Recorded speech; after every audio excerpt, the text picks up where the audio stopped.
começar a história, temos que voltar no tempo. Estamos em 1930. O mundo nunca foi tão sombrio. A Grande Depressão havia destruído a economia global. Milhões de pessoas estavam desempregadas e a esperança parecia um luxo inalcançável. As ruas de Nova York, onde futuramente nasceria a Marvel, estavam cheias de jovens procurando qualquer forma de trabalho. As famílias lutavam para colocar comida na mesa. Enquanto isso, o fascismo crescia na Europa e a ameaça de uma nova guerra mundial pairava como uma sombra sobre a humanidade. Mas foi exatamente nesse cenário caótico que surgiu uma válvula de escape: os quadrinhos. Livros baratos, impressos em papel simples, que podiam ser comprados por alguns centavos. E dentro deles, histórias que falavam de heróis maiores que a vida, capazes de enfrentar monstros, vilões e até ditadores. Se a realidade era sombria, os quadrinhos se tornaram a luz que iluminava a imaginação coletiva. E em 1939, nasceu uma editora que mudaria tudo: a Timely Comics. O que parecia apenas mais uma pequena editora se transformaria com o tempo em um dos maiores impérios da cultura pop mundial: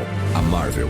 A Timely Comics foi fundada por Martin Goodman, um empresário ambicioso que já trabalhava no mercado editorial. Ele percebeu o crescimento explosivo do gênero dos super-heróis, inaugurado em 1938 com o sucesso de Superman, da DC Comics. Goodman queria entrar nesse mercado. Assim, em 1939, a Timely lançou sua primeira grande revista, Marvel Comics Nero 1. E foi nessa edição que o mundo conheceu dois personagens que dariam o tom da futura Marvel: a Tocha Humana e Namor, o príncipe submarino. A Tocha Humana original não tinha nada a ver com o herói do Quarteto Fantástico que conhecemos hoje. Ele era um androide criado pelo cientista Phineas Horton, que acidentalmente ganhou a habilidade de se incendiar. A sociedade o via como uma aberração, e sua luta era contra o preconceito e a rejeição. Já Namor, criado por Bill Everett, era ainda mais radical: o primeiro verdadeiro anti-herói dos quadrinhos. Rei de Atlântida, odiava a humanidade pela poluição dos oceanos e não tinha medo de destruir cidades inteiras para se vingar. Um personagem cheio de dilemas morais, muito diferente do ideal heróico da DC. Esses primeiros heróis já mostravam o DNA da futura Marvel: personagens imperfeitos, rejeitados, cheios de conflitos internos. Enquanto outros publicavam histórias de deuses perfeitos, a Timely apresentava figuras que refletiam os medos e as falhas humanas. Em 1939, o mundo entrou em chamas. A Segunda Guerra Mundial começou com a invasão da Polônia pela Alemanha nazista. A escuridão que já ameaçava a Europa agora se espalhava pelo planeta, e os quadrinhos mudaram junto com o mundo. Eles deixaram de ser apenas entretenimento para se tornarem propaganda cultural. Os super-heróis eram enviados para lutar contra nazistas, vilões inspirados em ditadores e espiões que ameaçavam a democracia. Soldados americanos levavam revistas no bolso para o front. Crianças colecionavam capas onde seus heróis favoritos enfrentavam tiranos do mundo real. Nesse período, a linha entre ficção e realidade desapareceu. Os quadrinhos passaram a dizer, em cada página: você não está sozinho, o mal pode ser vencido. E foi nesse contexto que nasceu um dos maiores símbolos da história dos quadrinhos. Em 1941, Joe Simon e Jack Kirby criaram o Capitão América.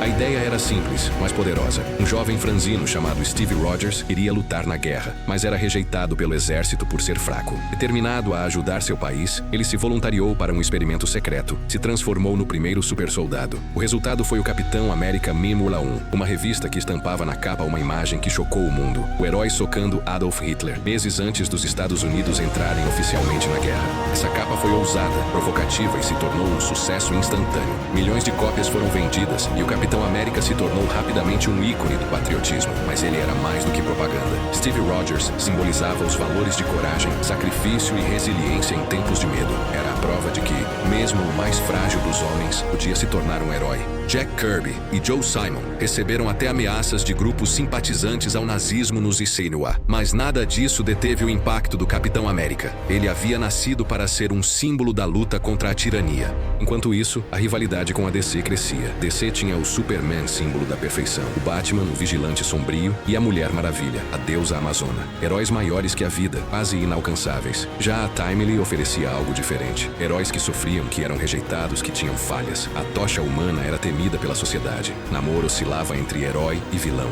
E o Capitão América era um jovem que havia sofrido antes de se tornar ícone. Essa diferença de abordagem começou a definir o DNA da Marvel: heróis humanos, em um mundo realista, enfrentando dilemas sociais e pessoais. Enquanto a DC construía deuses, a Marvel construía pessoas extraordinárias. Quando a guerra terminou, a febre dos quadrinhos de super-heróis diminuiu. Muitos títulos foram cancelados. Até o próprio Capitão América deixou de ser publicado por um tempo. Mas as sementes já estavam plantadas. A Timely Comics dessa época se transformaria anos depois na Marvel Comics e herdaria esse espírito da Era de Ouro. Heróis que enfrentam o mundo, mas também enfrentam a si mesmos. A década de 1930 e 40 foi mais do que um nascimento. Foi a fundação de uma filosofia narrativa que tornaria a Marvel única. Mostrar que até os heróis podem ser falhos e que justamente por isso são tão inspiradores. Esse é o legado da Era de Ouro. Um legado que começou como um grito de esperança em tempos de escuridão e se transformou em um império que ainda hoje inspira o mundo inteiro. Porque os heróis da Era de Ouro não foram apenas personagens de papel. Eles foram o reflexo de uma humanidade que se recusava a se render. Eles provaram que até nos dias mais sombrios, a imaginação pode ser uma arma. Dessa centelha, nasceu algo maior do que histórias em quadrinhos. Nasceu um mito moderno, um panteão de ícones que jamais deixará de ecoar.